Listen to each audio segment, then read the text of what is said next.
Hello friends, welcome back to my channel জয়মু। কেমন আছো সবাই? আশা করি ভালো আছো। আমিও ভালো আছি। আজকে আরও একটা খাওয়ার ভিডিও নিয়ে চলে এসেছি।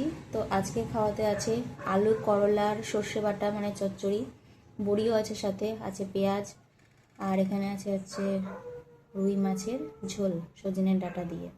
একদম টাটকা রুই ছিল। যেহেতু আজকে দিনের বেলায় খাওয়া দাওয়া করতে পারিনি, এক জায়গায় গেছিলাম ঘুরতে, তো সেই কারণে কোনো রকম কোনো ব্লগ আজকে দিনের বেলায় রেডি করতে পারিনি। এখন রাতের বেলা এখন খাওয়া দাওয়া করতে বসেছি, তো তোমাদেরকে এই রাত্রের খাওয়া দাওয়ার ভিডিওটাই শেয়ার করব। তো চলো খাওয়াটা শুরু করি।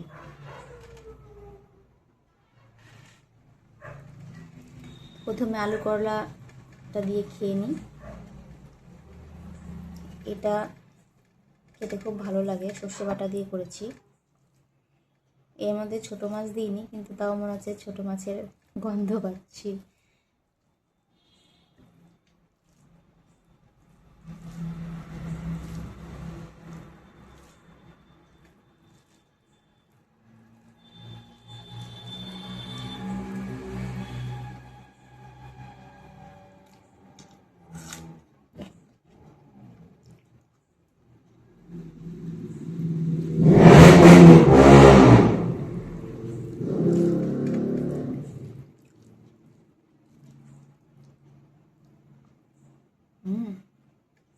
ভালো তো।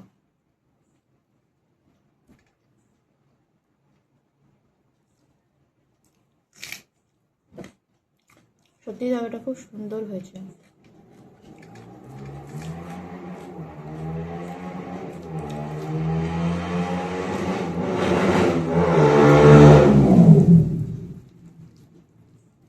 এডিট করতে বসে এখন বুঝতে পারছি যে কি পরিমাণ গাড়ির আওয়াজ উঠেছে।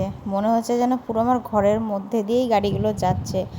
কত রাত, তখন প্রায় 10:30 11টা বাজে। তখন আমি খাচ্ছিলাম, আর এত রাতে এত পরিমাণে গাড়ির আওয়াজ, এখন এডিটিং করতে বসে আমার নিজেরই কেমন যেন অস্বস্তি করছে। তো তোমরা প্লিজ আওয়াজগুলোকে ইগনোর করো।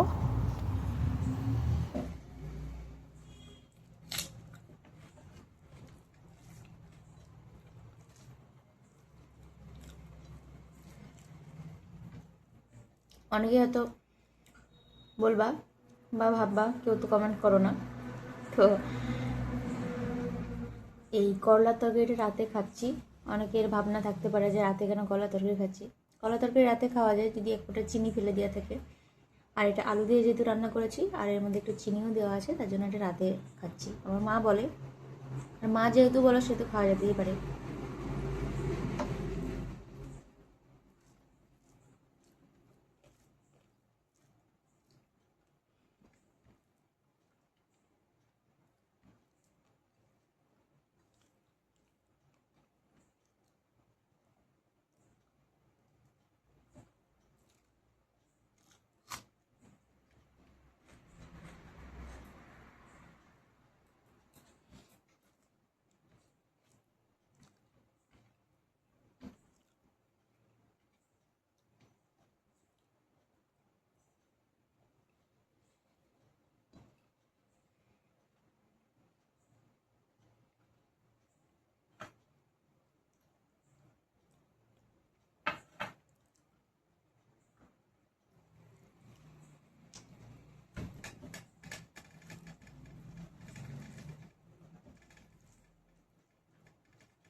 মাছের তরকারিটা এত ভালো হয়েছে কি বলবো। আমি তো ফেসবুকে আমার এই সমস্ত রেসিপিগুলো শেয়ার করি, ইউটিউবে তো করা হয় না সেভাবে। আর ফেসবুকের লিঙ্কও আমি ইউটিউবে রাখিনি। তো দিয়ে দেবো তোমাদেরকে কোনো এক সময় লিঙ্ক, তোমরা ফেসবুকে গিয়ে দেখে নিও।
আজকে গেছিলাম আমাদের এখানে ডাহাপাড়ার ধামের মেলা হচ্ছে, গঙ্গার ওই পার।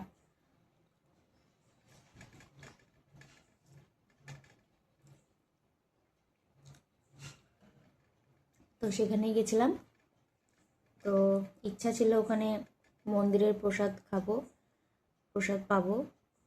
তো কপাল খারাপ, গিয়ে মন্দিরের প্রসাদ পাইনি। মানে যেতে যেতে অনেকটা বেলা হয়ে গেছিলো, খাওয়া দাওয়া তখন বন্ধ হয়ে গেছিলো।